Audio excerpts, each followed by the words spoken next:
Good day, ma'am and sir. My name is Rochelle B. Badar, 42 years old, married from San Marcelino, Zambales, Philippines. I have 3 kids.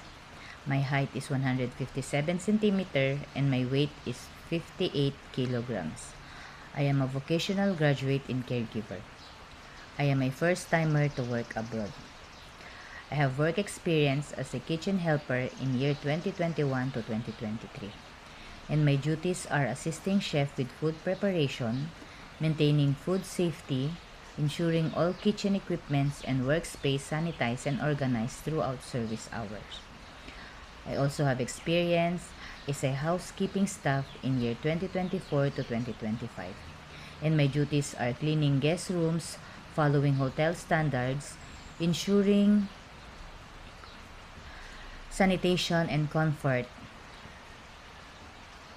I can do all around household like cleaning, cooking, washing, and ironing clothes. I'm willing to take care of baby, kids, and elderly person. To my future employer, if you hire me, I am hardworking person, sincere, responsible, and always ready to learn new things. I want this job because it is a good opportunity to learn and grow. I will promise to finish my 2 years contract and obey house rules and regulation. Thank you and God bless your family.